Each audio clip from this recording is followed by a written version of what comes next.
Ja, jeg står her ved indgangen til mit nye vinrum, som jeg har fået lavet her i slutningen af 2014. Det har været en rigtig spændende forløb at selv gå og udføre det her rum. Rummet, som I kommer ind og ser nu her, det er et gammelt depotrum, vi har haft for enden af vores garage.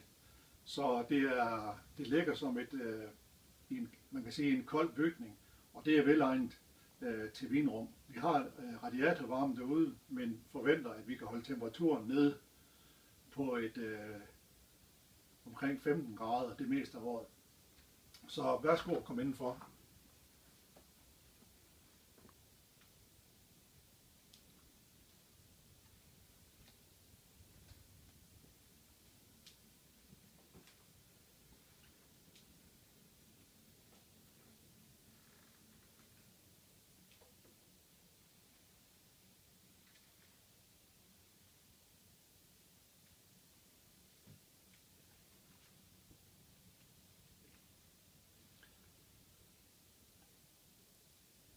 Som I kan se, så er det lidt utraditionelt i forhold til mange af sådan nogle vinrum, man ser. Så er det her lavet i mursten. Og det har jeg valgt at gøre, fordi jeg selv er udlært murer. Så jeg har brugt det, der svarer til cirka 1,5 uge for at lave det her rum. Det er altså vinreolen derovre, og som har plads til, der kan være 400 flasker. Og nichen, som jeg har lavet til vinkøleskabet, er også muret op.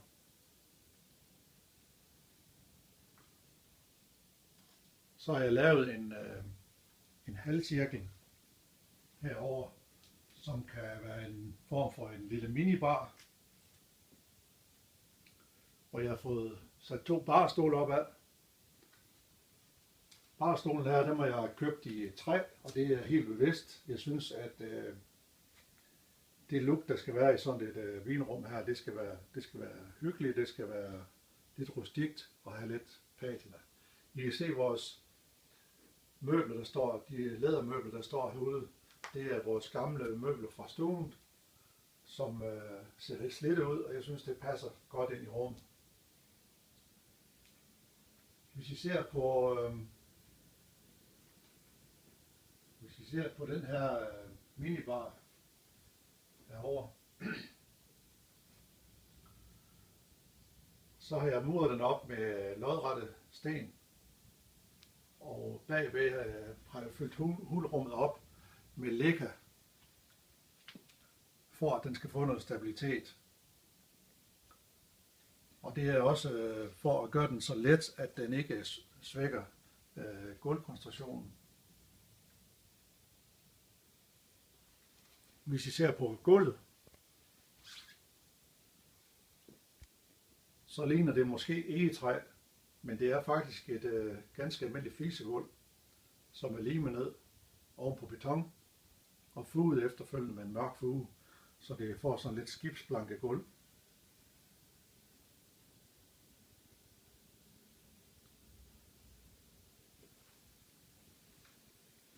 Hvis I kigger nærmere på vinreolen, så har jeg brugt nogle helt specielle mursten fra Petersen Tegl. Den er over i det sorte, men også er den brændt. Det er en kulbrændt mursten, hvor man får nogle flotte nuancer. Blandt andet er der nogle af stenene, der er næsten ved at smelte helt, som de ser helt glaseret ud. Men jeg synes, de har givet et rigtig flot udseende. Og så den lyse fuge, den giver en god kontrast. Sådan en firkantet hul her, det er 49 x 49 cm. Det er lidt større mål end det, man normalt køber, de her færdige trækasser, som man kan få mange steder til opbevaring af vin. Men jeg har været nødt til at lave det med en lille smule overstørrelse, for at få det til at passe i murmål. Så de er altså 49 x 49 cm, og så har jeg lavet de her krydser i MDF-plader, som er sprøjtemalet efterfølgende.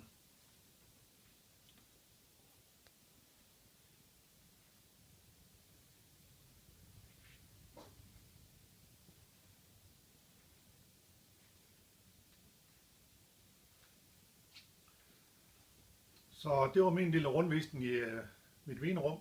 Jeg håber, det har givet inspiration til jer for at komme videre. Man behøver ikke nødvendigvis at lave det hele i træ. Tak for at I kiggede med.